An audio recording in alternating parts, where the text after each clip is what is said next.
के उपदेश है इस मंत्र में ईश्वर का कि ये जो यज्ञ है ये सुखदायक है, शर्म सुखदायक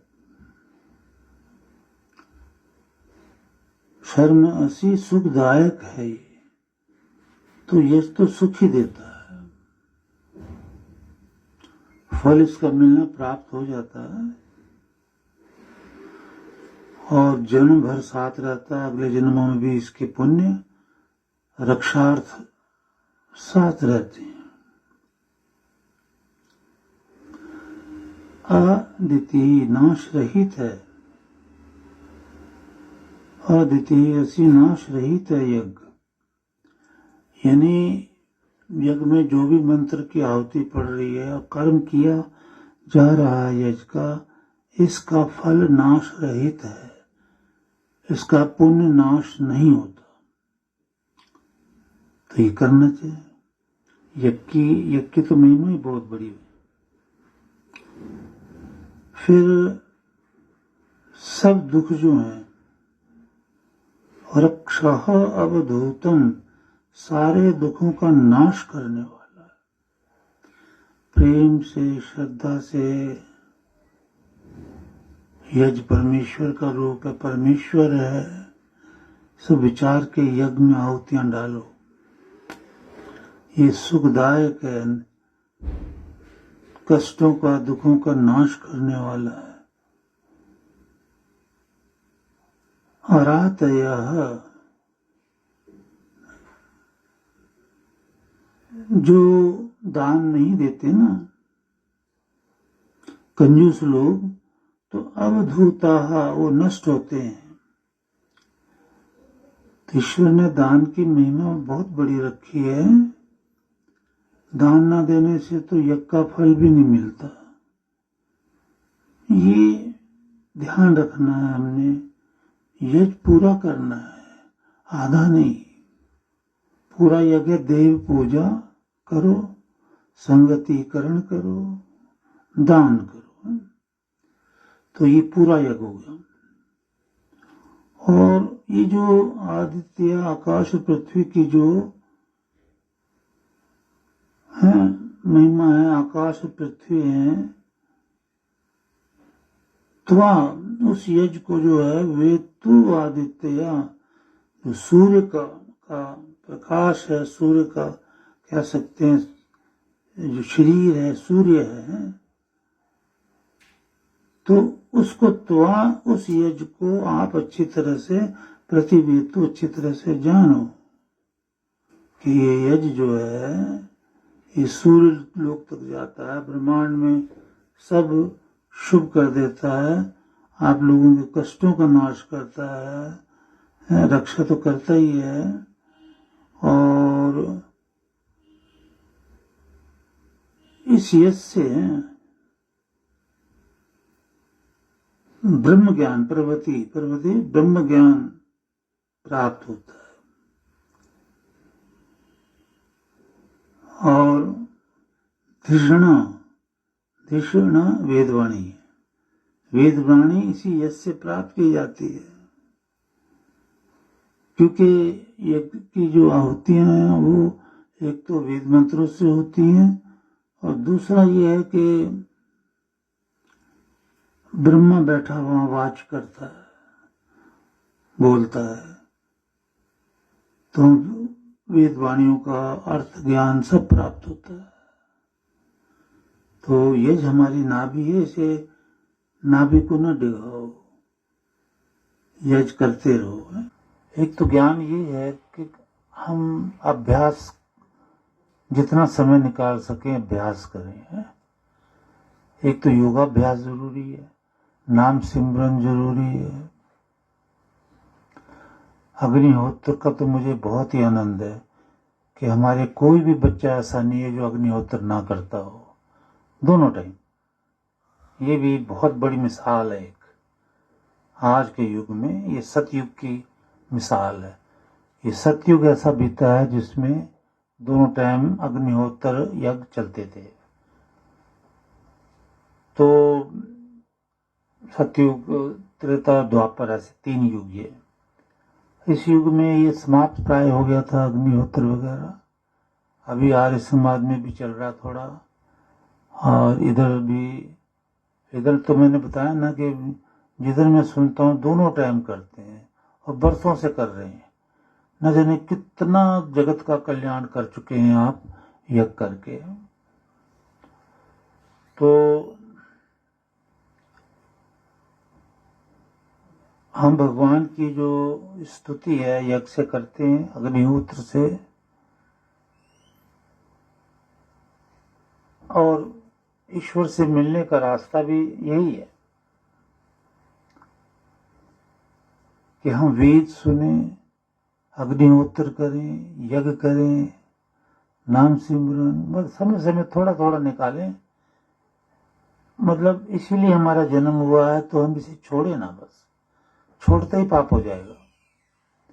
तो सदा अभ्यास में हम वृत्ति रखें अपनी। हम अपने को भी समझें कि हम जीवात्मा हैं, और जीवात्मा जो है वो सब गुणों से युक्त है, दिव्य गुणों से, इंद्रियों से, और पृथ्वीलोक में जो किरणें, रक्षक, ये भगवान की लीला से सूर्य है, रोशनी देता है। ये सब ये जीवात्मा के लिए ही भगवान ने बनाए हैं। और जीवात्मा स्वयंभू है, ईश्वर की तरह, है ना। इसे किसी ने नहीं बनाया, ये स्वयंभू है।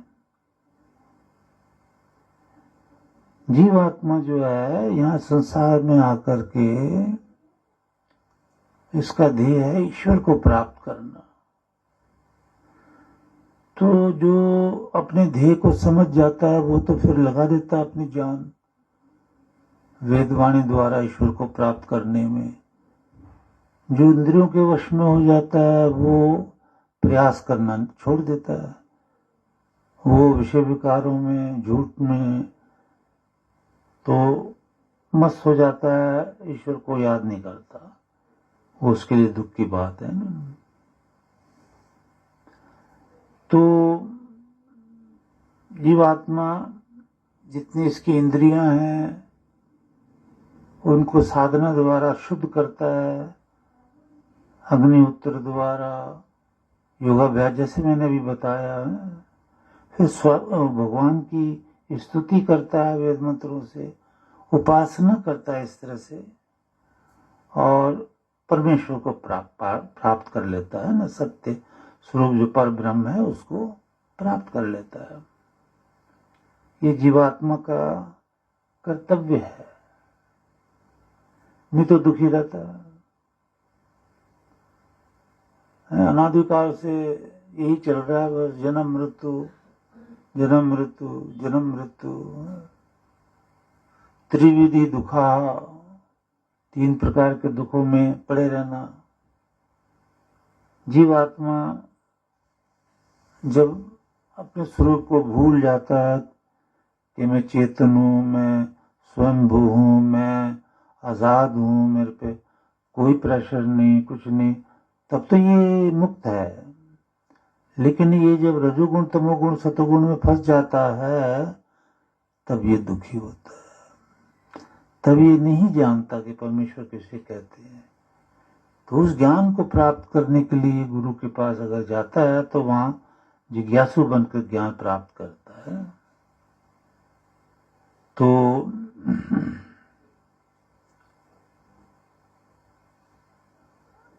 हम अपने को जाने, जीवात्मा के गुणों को जाने, कर्तव्य को जाने वेदों से, और ईश्वर को प्राप्त करें।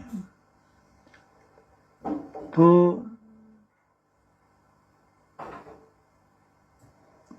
ये मंत्र हमें ज्ञान देता दूसरा वाला, उपयाम गृहीतो असि, उपयाम गृहीतः, उपयाम गृहीतः, कि अगर योग का जिज्ञासु है तू, है जीवात्मा, अगर तू योग का जिज्ञासु है, अब देखो खुद सोचो कि संसार में कितनी दुनिया, कौन योग का जिज्ञासु है? कोई भी नहीं। योग तो समाधि को बोलते हैं। समाधि प्राप्त करने की तो किसी की बिरला ही इच्छा होती है ना। समाधि में ईश्वर प्राप्त होते हैं। इच्छा तो इंसान की बचपन से ही, आज के युग में काम क्रोध मद लोभ अहंकार निंदा द्वेष चुगली, खाना पीना सोना, ये रजोगुण तमोगुण सतोगुण का प्रभाव रहता है। जीवात्मा बर्बाद हो जाता है। बर्बाद का मतलब उसे चैन नहीं आती, सुख नहीं मिलता। सुख तो एक ही जगह है, ईश्वर प्राप्त हो जाए बस, फिर चैन और सुख है। तो ईश्वर प्राप्ति के लिए क्या किया जाए? तो ये भगवान ने इस मंत्र में ये कहा, देखो उपयाम गृहीतः, उपयाम गृहीतः, हे योग की इच्छा करने वाले, हे जिज्ञासु, उपयाम यमों को धारण कर, उप मैना नजदीक, याम मैना यम नियम आसन प्राणायाम प्रत्याहार धारणा ध्यान समाधि। तो इन अष्टांग योग को ग्रहण करने वाले के समान है। हर एक जीवात्मा योग विद्या धारण करने योग्य है, पर अब वो अपने मन बुद्धि को इंद्रियों को कंट्रोल करके अगर जिज्ञासा रखता है तो वो कंट्रोल करता है और योग विद्या को पा लेता है आचार्य से। ये उपदेश दिया यहाँ पर कि हर एक जीवात्मा जिज्ञासु, तू यम नियम आसन प्राणायाम प्रत्याहार धारणा ध्यान समाधि प्राप्त करने योग्य है।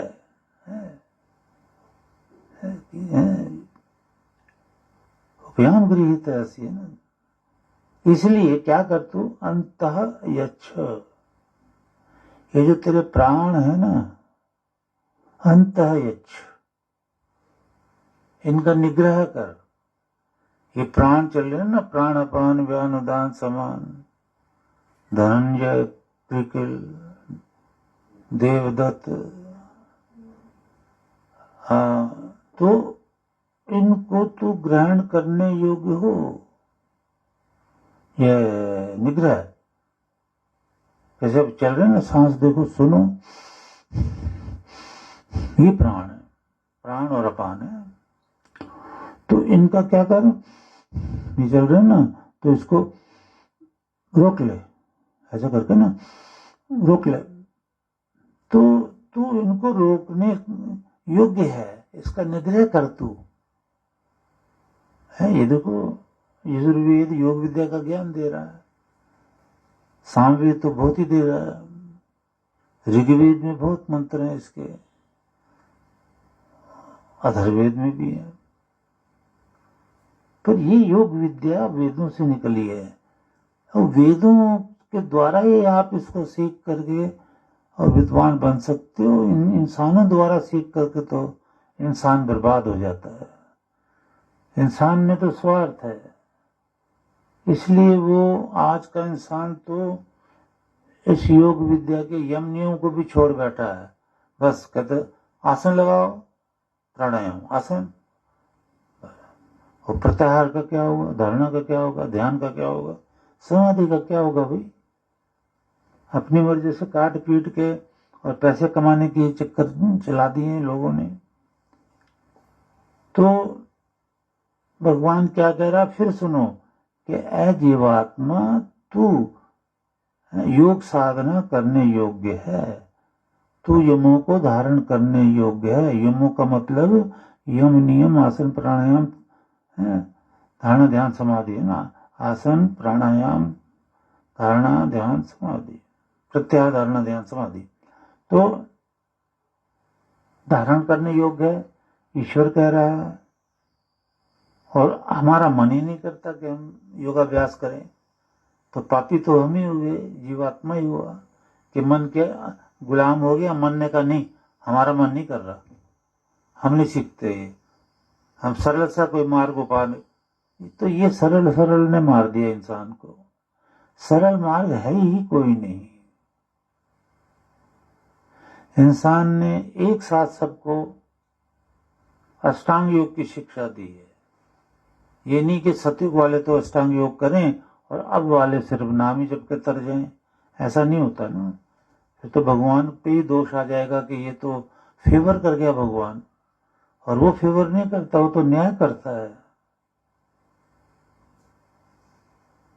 तो प्यान गृहित है, और क्या कर फिर अंत है अच्छे, ये प्राणों को अंदर ही निग्रह कर, अंदर ही रोक ले, रोक, फिर धीरे धीरे छोड़, फिर खींच, रोक, जितना रुक सके रुके आराम से, फिर धीरे धीरे छोड़। तो ये विद्या गुरु से सीखें, प्राणायाम करें। ईश्वर कह रहा तू प्राणायाम करने योग्य है, तू आसन करने योग्य है, योगाभ्यास करने योग्य है। तो और फिर आगे कहा भगवान ने कि भगवान जीवात्मा तू जो है सोमम पाही, योग विद्या की, योग सिद्धि की, योग के सुखों की, कुछ भी कहो, योग के आनंद की, पाही में न रक्षा, तू योग के आनंद की रक्षा कर।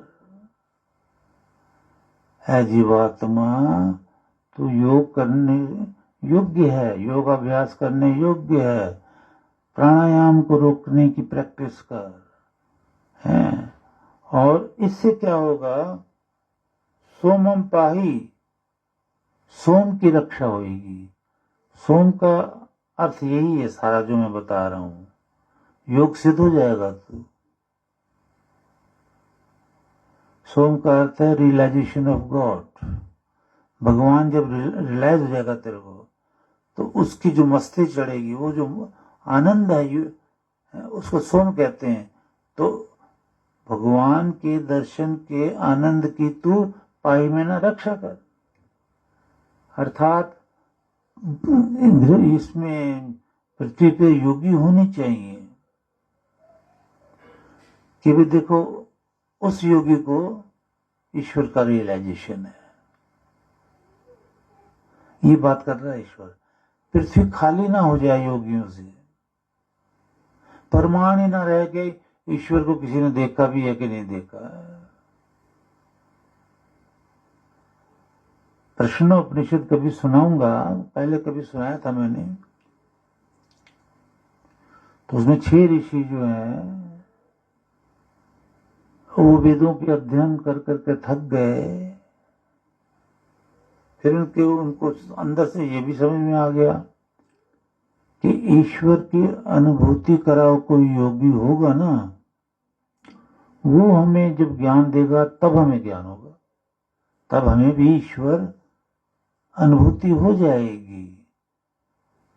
पर कोई योगी मिलना चाहिए, ऋषि योगी मुनि है जिन्होंने ईश्वर की अनुभूति कर ली, जिनके पास सोमम पाई, सोम की रक्षा है। सोम मतलब भगवान के दर्शन का आनंद का अनुभव, उनको भगवान के दर्शन का अनुभव है, ऐसा कोई चाहिए। ये प्रश्नोपनिषद की कथा है। तो वो फिर ढूंढा, प्रहलाद ऋषि हैं जिन्होंने दर्शन किए हुए भगवान के समाधि में, तो वो फिर उनके पास गए और बोले हे भगवान, हमने चारों वेद पढ़े हैं और सही जानते हैं सब कुछ, लेकिन हमें ईश्वर की अनुभूति नहीं है। हमने सुना है कि आपको ईश्वर की अनुभूति है, तो आप हमें उस अनुभूति का ज्ञान दें।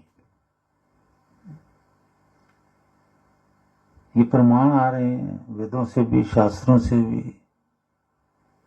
फिर भी आज दुनिया उनके पास जा रही है जो वेद की ABCD भी नहीं जानते,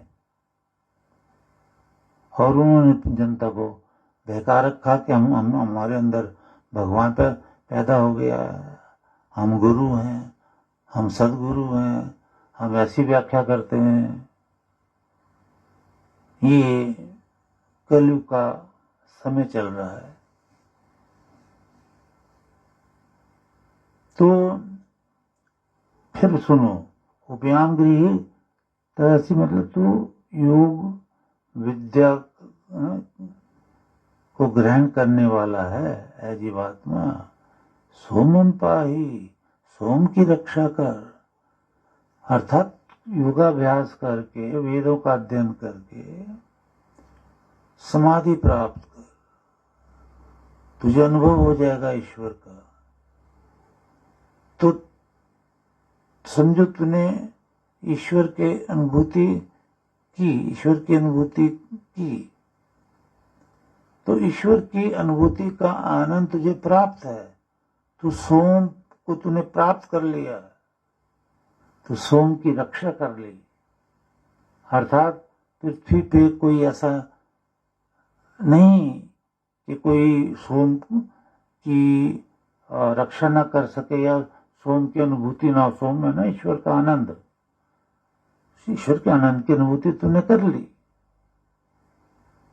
सोम की रक्षा होगी। अंत ये प्राण चल रहे तेरे अंदर, इनको रोक। एक तो स्तंभक प्राणायाम होता ना, ये नहीं कुंभक। तो इस विद्या को गुरु से सीख, और हे भगवान, हे जीवात्मा जिज्ञासु, सोमम पाही, सोम की रक्षा कर, और उरुष्य अत्यंत योगाभ्यास है ना, उरुष्य कठोर अभ्यास करो, जिससे अविद्या का क्लेशों का अंत हो जाए। यानी प्राणायाम का कठोर अभ्यास कर, जिससे तेरे दुखों का सारा नाश हो जाए। अर्थात योग अभ्यास करने से दुखों का नाश होता है। आशीर्वाद तो गुरु के होते हैं, वो विद्यादान करता है। अभी आपने प्रश्नोपनिषद की बात सुनी कि बिना किसी योगी के बताए किसी को सोमपान भी नहीं हो सकता, ईश्वर की अनुभूति भी नहीं हो सकती। तो उरुष्य अविद्या का नाश कर, प्राणायाम कर करके। और रायः धन होता ना, कौन सा धन? रिद्धि सिद्धि, अष्ट सिद्धि नव निधि। तो 8 सिद्धियां, अणिमा गरिमा इत्यादि, अणिमा गरिमा लघुमा, विशिष्ट प्राप्ति, मतलब ये 8 सिद्धियां हैं, ये तेरे अंदर हो। अणिमा मतलब अणु जैसा, एटम क्या होता है, क्या दिखता भी नहीं है, इतना भी शरीर बना ले। महिमा बड़ा शरीर बना ले, आकाश जितना भी, ये सारी सिद्धियां 8। कई बार मैंने तो आपको लिखाई भी हुई है, आप जानते भी हैं। तो मतलब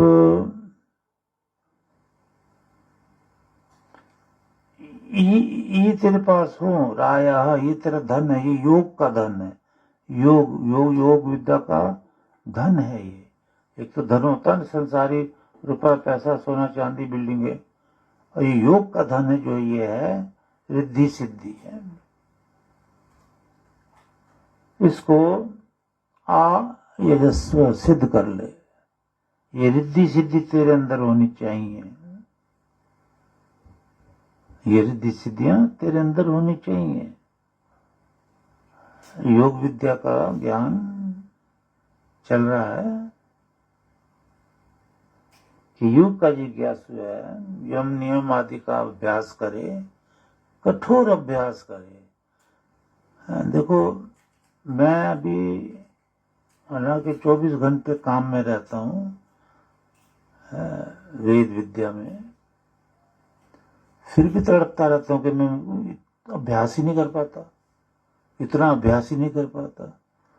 जबकि कभी कभी तो मैं रात की पूरी रात बैठकर तपस्या करता हूँ, पर अंदर शांति नहीं आती, दिल करता और बैठूं और बैठूं और बैठूं। तो ये चीज उसमें पैदा होती है जो ब्रह्म का जिज्ञासु या ब्रह्मलीन। बाकी तो कहा ना कि सुबह चल रहा था परवरिश के संसार के पदार्थों के और इच्छुक हो जाते हैं, रजोगुण तमोगुण सतोगुण में फंसे हुए होते हैं। तो इनको मारना है ये योग अभ्यास से, प्राणायाम से, आसन प्राणायाम से। इन बुराइयों को जब छोड़ दोगे तो ये समाधिस्थ पुरुष हो जाता है फिर, है ना। तो ये बड़ा अच्छा, ये देखो व्यायाम गृहित राशि यम नियम आसन प्राणायाम है, करो। अंतयच प्राण को अंदर रोकने की प्रैक्टिस करो, रोको छोड़ो रोको छोड़ो रोको छोड़ो। ये किस कहाँ है, ये वेद में है ना, ये आप पढ़ रहे हो यजुर्वेद 7/4। तो विद्या तो वेदों में है ना, कोई बाहर थोड़ी है। ये इतनी पुस्तकें पढ़ गई है कि मैं तो अब तो मुझे याद नहीं।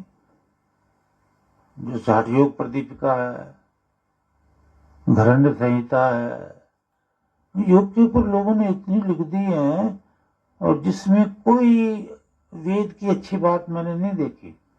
6-7 किताबें तो मैंने पढ़ी हैं कभी, जब मैं जिज्ञासु बन के फिरता था, ढूंढता इसके सत्य किधर है। बेकार की है, हठ योग तो बिल्कुल ही बेकार है। इसलिए बेकार है हठ योग कि उसमें हठ समझते ना, एक तो जैसे मैं पानी मुंह से पी रहा हूं, ये तो ठीक है, नेचुरल है, और मैंने हठ किया, मैं नाक से पीने लगा, तो ये हठ हो गया, जबरदस्ती हो गई। जब मुंह है तो हाथ नाक से क्यों पीने की जरूरत पड़ी है। तो हठ योग तो बहुत गलत बात भी है ना, मैं बता नहीं सकता, उसमें तो और भी बड़ा गलत बात है ना।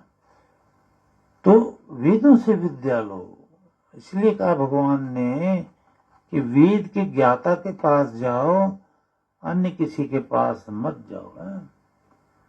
वो सिद्धियां लो, अणिमा लघिमा महिमा सबो, शरीर ही बड़ा कर लिया, प्राप्ति प्राकम्य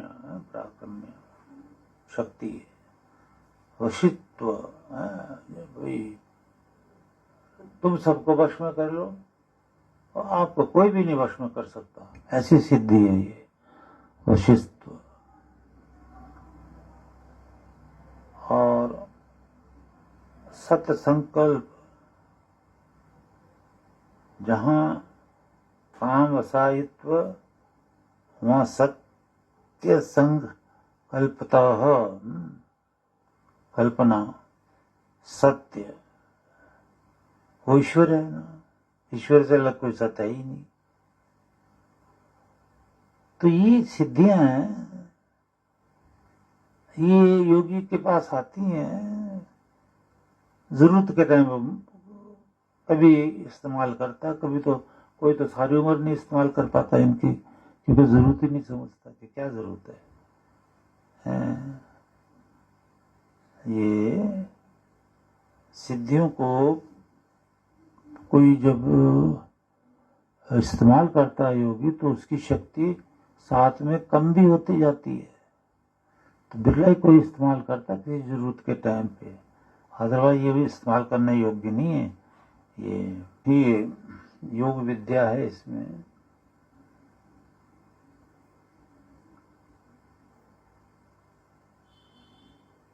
ये योगी ते अंतर दियावा पृथ्वी दधामी, तेरे अंदर में द्यूलोक और पृथ्वीलोक स्थापित करता हूं। सबके अंदर है, द्यूलोक भी पृथ्वीलोक भी। योगी को तो ईश्वर जब योगी हो जाता है उसका मालिक बनाता है सबके अंदर मालिक कोई भी नहीं है, मालिक परमेश्वर ही है बस। फिर इसका चार्ज है, शक्तियां हैं, ये भगवान योगी को देता है। तो और अंतरिक्ष को अंत शरीर के अंदर स्थापित करता हूं। तीनों लोग तेरे अंदर है हे योगी। तो सजू मित्र के समान देवे भी विद्वानों द्वारा अवरे ही निकृष्ट मनुष्यों, बुरे मनुष्यों निकृष्ट, उत्तम ऐश्वर्य का व्यवहार करने वाले पुरुषों के साथ ऐ योगी तो अंतर्यामी, आंतरिक यामे यम, यानी योग के जो 8 अंग हैं उनको प्राप्त कर, उन पे सिद्धि कर, यम नियम आसन प्राणायाम पे, और माद यस्व, आनंद में डूब जा। देखो ये रास्ते बता रहा है भगवान आनंद में डूबने के लिए। ईश्वर इंद्रियों का गुलाम बन करके पाप में डूब जाता है, 24 घंटे बेचैन रहता है ना। तो ब्रह्मांड में जितने भी पदार्थ हैं, सब पदार्थों में ईश्वर ओमनी प्रेजेंट है, वो ओमनी प्रेजेंट ओमनी। तो जिस तरह से आकाश में सूर्य भगवान ने स्थापित किया है, तो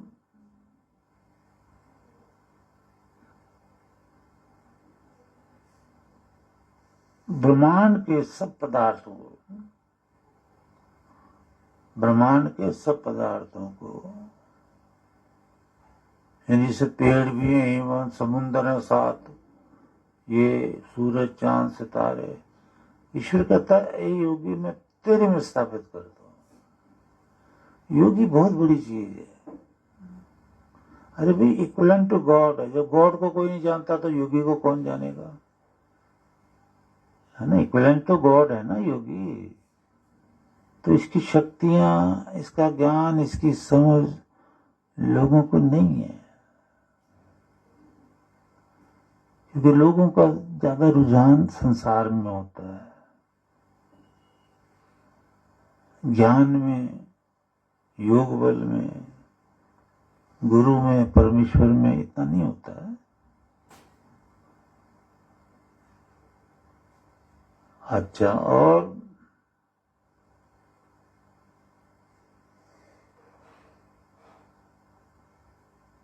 कैसा कैसा ज्ञान दे रहा है भगवान। तो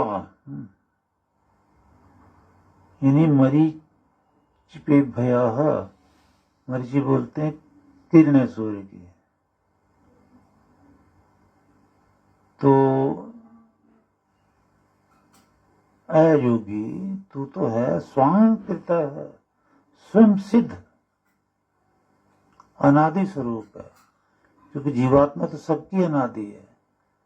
लेकिन योगी में ये अंतर है कि वो तो जान जाता है, रियलाइज कर लेता है। आम आदमी को रियलाइज नहीं है,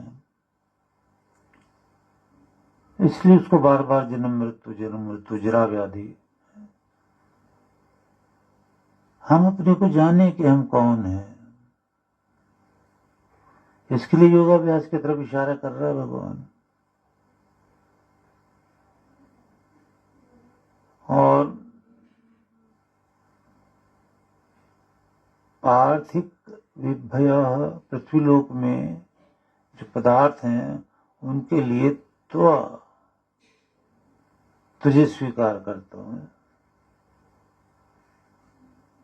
तेरे कार्य को सिद्ध करने वाली सब इंद्रियां हैं तेरे पास, 12 इंद्रियां, और तू उत्तम गुण कर्म वाला, सबका ज्ञाता है।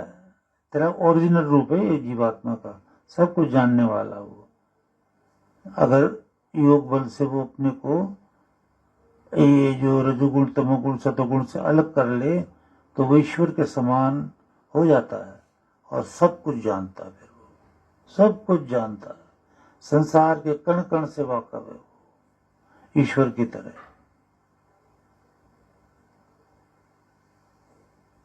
और श्रेष्ठाचार्य होने से भगवान कहता है मैं तुझे अपनाता हूं, तुझे स्वीकार करता हूं। त्वा मनः स्वाहा, है ना। तो ये ईश्वर कहता है कि तुझे मैं स्वीकार करता हूं। भजन भक्ति के मतलब योगाभ्यास इत्यादि के लिए। और जब तक जीवात्मा अपने स्वरूप को नहीं जानता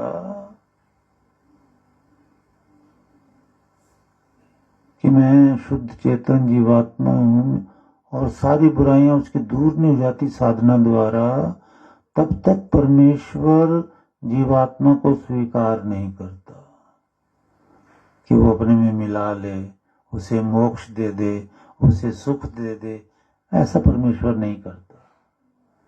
जब जीवात्मा कठोर साधना द्वारा, दीर्घ काल के अभ्यास द्वारा ईश्वर को जान लेता है, परमेश्वर उसे अपने में मिला लेता है, उसे अपनी सारी शक्तियां प्रदान करता है। तो हम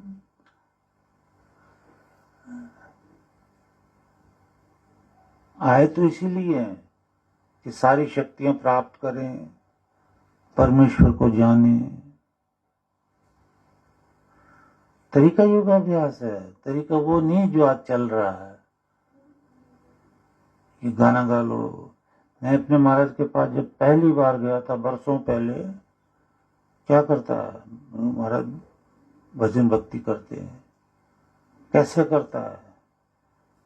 मैं कहा हारमोनियम पे भजन गाते हैं। एकदम बोले चुप, ये भजन होते हैं, इसको भजन कहते हैं। तो अब दुनिया कर रही है तो मैं दुनिया को कैसे समझा दूं कि ये भजन नहीं है। फिर उन्होंने योग विद्या का दान देना शुरू किया था। तो हम भगवान की भक्ति करने में तभी समर्थ हो सकते हैं जब किसी गुरु की कृपा हो जाए और वो गुरु, वो आचार्य हमें उस मार्ग पे ले जाए जिस मार्ग पर परमेश्वर हमें चलाना चाहता है, और वह है वेद मार्ग। इसके अलावा तो सब झूठ है।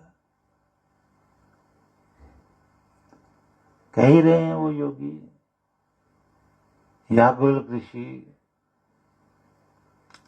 बस एक सत्य है एक झूठ है, तीसरी तो कोई बात ही नहीं है। सत्य को जानो बस। सत्य परमेश्वर है, वेदवाणी है, और तो कोई सत्य है ही नहीं। इस पृथ्वी पर राज तो परमेश्वर ही है ना कर रहा।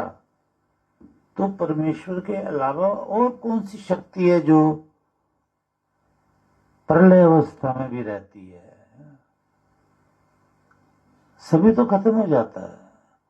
इसलिए ये जो दिख रहा सब कुछ आज, सभी तो झूठ है, सभी तो नाशवान है।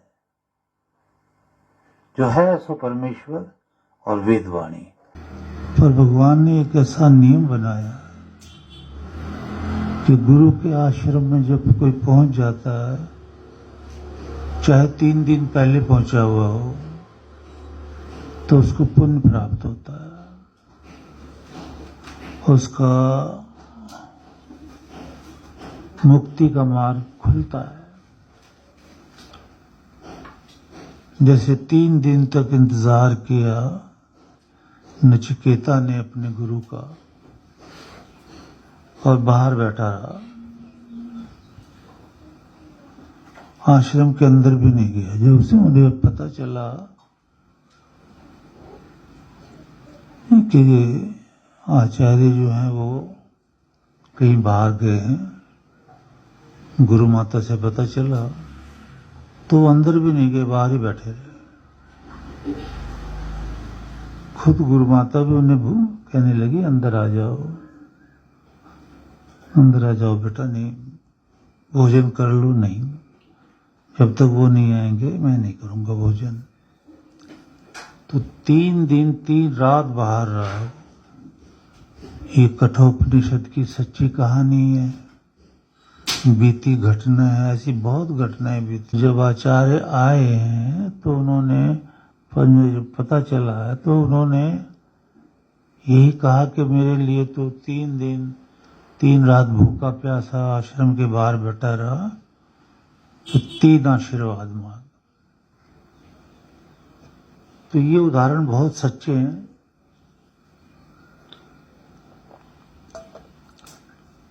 फिर आपका जो है ये विचार, ये कामना कि आचार्य की सेहत के लिए, तो ये भी काम कर रही है देखो। और ठीक ठीक यज्ञ होते हैं। एक किताब लिख दी, दूसरी लिख रहा हूँ, वो भी खत्म होने वाली है, तीसरी फिर शुरू कर दूंगा। तो ये आप लोगों की जो प्रार्थनाएं होती हैं, ये आहुतियां होती हैं, ये बेकार नहीं जाती हैं। किया हुआ कोई भी कर्म मिथ्या नहीं होता, झूठ नहीं होता, ये मुझे लाभ देती है।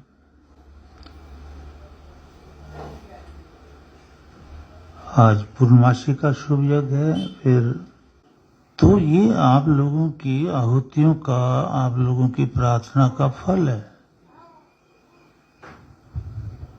और यही वेद कहते हैं कि अपने गुरु की लंबी आयु की कामना करो, सेवा करो कि वो प्रसन्न रहें, अच्छी लाइफ गुजारें, तो लंबी आयु चले उनकी। जिस दिन उनकी आंख बंद हो गई तो वेद विद्या का प्रवचन बंद हो जाएगा। इसलिए कामना करो कि लंबी आयु, तो आपकी कामना फल लाती है। आज पौर्णमासी का शुभ दिन है। देखो, आप समझदार होते जा रहे हो, वेद पढ़ सुनते हो। भगवान किसी किसी को समय देता है कर्म अनुसार वेद सुनने का, क्योंकि वेद ईश्वर की वाणी है। ईश्वरी हुक्म देता है तो ये आप सुनते हो, ये तो उसकी वाणी है, उसकी, ये खजाना उसके पास ही। वैसे सारा संसार ईश्वर का ही है, पर अब सारा संसार ईश्वर की आज्ञा पर नहीं चलता। बहुत कम है आप जैसे जो चलते हैं, चलने की कोशिश करते हैं। नहीं तो वेद विरुद्ध, ईश्वर के खिलाफ दुनिया कार्य कर रही है। जैसे यज्ञ में भगवान कहता है माता पिता गुरु की सेवा करो, कौन करता है? जो करता है वो भाग्यशाली है।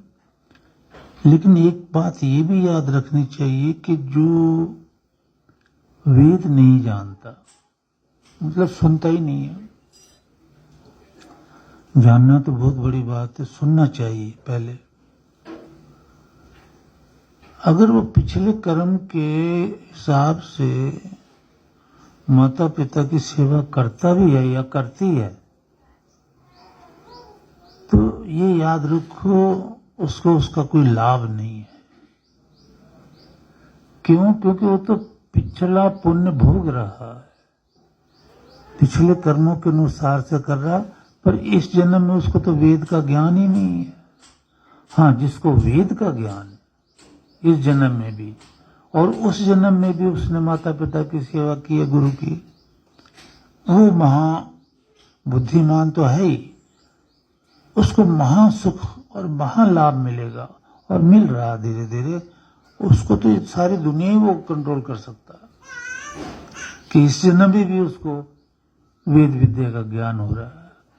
क्योंकि इन्हीं पुस्तकों में मैंने एक मंत्र का उदाहरण देकर समझाया है कि जो वेद नहीं जानता, वेद नहीं सुनता, तो वो कोई अच्छा काम भी कर रहा है तो उसका दुनिया को कोई लाभ नहीं है और उसको खुद को भी कोई लाभ नहीं है। वो पिछले जन्म के पुण्य से कर रहा है, जैसे वो करके खत्म होगा कुछ समय में, उसका पुण्य खत्म हो जाएगा, फिर पाप शुरू कर देगा वो। तो ये वैदिक ज्ञान को सुनो, इसको अपनाओ है। तो आज का ये दिन पौर्णमासी का, इसकी आहुतियां डालो है।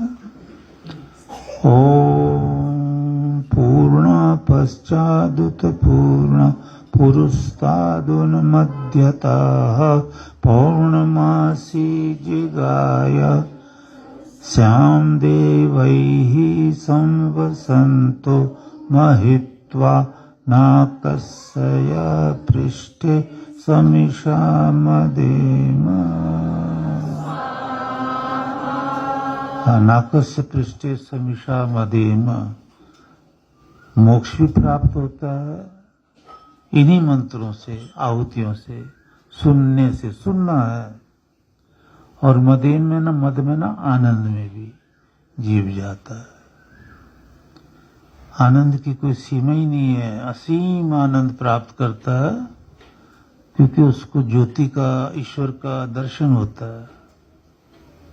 ये पौर्णमासी के और अमावस्या के मंत्रों की आहुतियों से, ये उन मंत्रों से एक्स्ट्रा कुछ सुख देती है। ईश्वर का बनाया हुआ विधान, नियम तो घरों में बैठ के भी देख सकते हो, पर कोशिश ये करो कि जो नजदीक हैं, दूर हैं, जो आ सकते हैं, वो आके यहाँ आहुतियां डालें। इन मंत्रों को बार बार सुने। पूर्ण, ये सब पूर्ण है, मतलब भंडारे पूर्ण करके रखती है पौर्णमासी। तो हर ये जिगाया उन्नति कराती है, विजय प्राप्त कराती है हर काम में। इसलिए ये आहुतियां डालो। जो भी शुभ कार्य करोगे उसमें आपकी विजय प्राप्त होगी। जिगाया है ना, तस्याम समदेवैहि। इसलिए हम देवों के साथ, विद्वान के साथ बैठ करके, विद्वान और उनके संवसंतः निवास स्थान पर, जिस आओ है, निवास स्थान का महत्व है। वहां ईश्वर पूर्ण रूप से प्रत्यक्ष है, मतलब जागृत है। जागृत नहीं कह सकते, ओपन है, प्रकट है। ऋषि के हृदय में भी, आश्रम में भी प्रकट है। इसलिए मैं कहता हूँ इस आश्रम को न पुण्य रखो, बस यहाँ कोई राग द्वेष मत करो, बड़ा पाप लगेगा। प्रेम की वाणी बोलो एक दूसरे को, माता पिता का दर्जा दो, भाई बहनों का दर्जा दो। ये और भी आपको ऊंची ऊंचाइयों पे ले जाएगी। वेद माता है, जो आगे आप जैसे आप सुन रहे हैं, माता पिता का आदर मान, गुरु का तो सर्वोत्तम है। ईश्वर कहता है गुरु को प्रसन्न करो तो मैं प्रसन्न हो जाऊंगा, गुरु को नाराज करोगे तो मैं भी नाराज हो जाऊंगा। ये तो अलग से ही कुछ लीला बनाई है भगवान ने। तो आप यहां आकर जब आहुति डालते हो इन दिनों, मतलब सामर्थ्य के अनुसार, सामर्थ्य से ज्यादा पैसा नहीं खर्च करना है, सामर्थ्य के अनुसार दान, सामर्थ्य के अनुसार आना, आहुति डालना, धन भी बढ़ेगा, सुख भी बढ़ेगा, आगे आगे स्वास्थ्य भी ठीक रहेगा। ये प्रत्यक्ष मेरा ही उदाहरण ले लो। तो समदेव ही विद्वानों के साथ बैठ करके उनके निवास स्थान पर ये आहुतियां महित्वा, तो पूजा करो। ये महित्वा तो महा धातु होती है, इसका अर्थ होता है पूजा, उसी से महत्वा बना है। यानी गुरु के निवास स्थान पर जाकर महित्वा में ना पूजा करो। वेद मंत्रों से आहुतियां है ना, ये पूजा है, आदर मान सम्मान। तो उनके निवास स्थान पर जाकर आहुतियां डालो और देव पूजा, संगतिकरण, दान करो। तो ये नाकस्य पृष्ठ है, सीधे भगवान कह रहा है मोक्ष तक ले जाएगा, आपको अमर कर देगा, आप संसार के मालिक बन जाओगे। ईश्वर बना देता है। मैंने सामवेद के मंत्र से प्रमाण दिया है ना, जहां मर्जी जाओ, जहां मर्जी आओ, आनंद में रहो। बड़ी विद्या है ये, गहन है। प्रेम भक्ति में ये एकदम प्राप्त हो जाती है। और सम्मदे में ब्रह्म की अनुभूति का आनंद लो इन आहुतियों से। ओम ऋषभं वाजिनं वयं पौर्णमासं यजामहे सनो ददात्वक्षितां रयिं अनुपदस्वतीं स्वाहा। कि ये पौर्णमासी यजामहे, हम तेरी पूजा करते हैं। पौर्णमासी की पूजा करनी है ना, क्यों? ये आंसर दे सकते हो क्यों?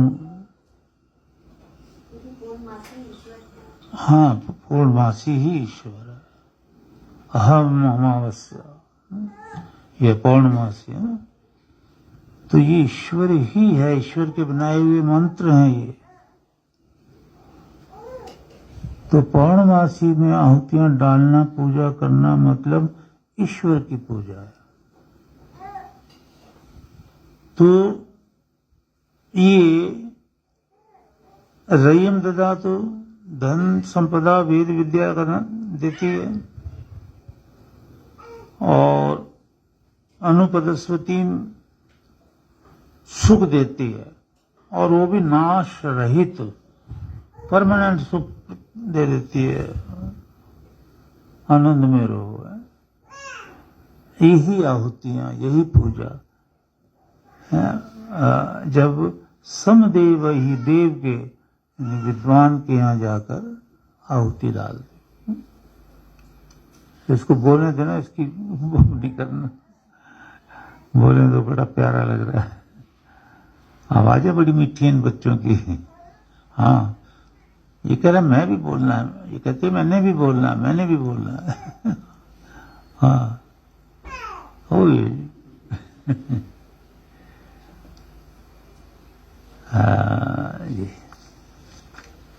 ओम पौर्णमासी प्रथमा यज्ञासी दहनाम रात्रिणामतिव सर्वरेषु ये त्वां यज्ञे अर्धयन्त यमी तेन के सुकृतः प्रविष्टाः।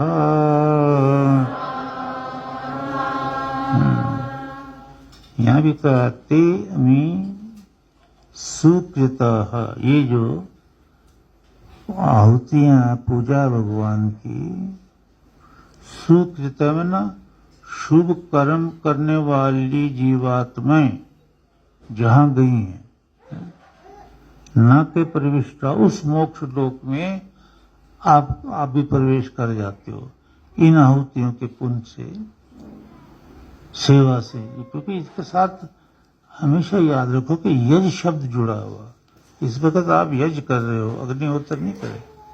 तो यज का मतलब ही देव पूजा, समितिकरण, दान है। यज शब्द ना भूले हैं ना। तो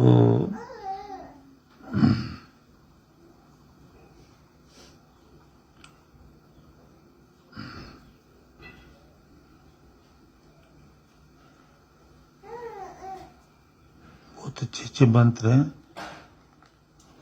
समय की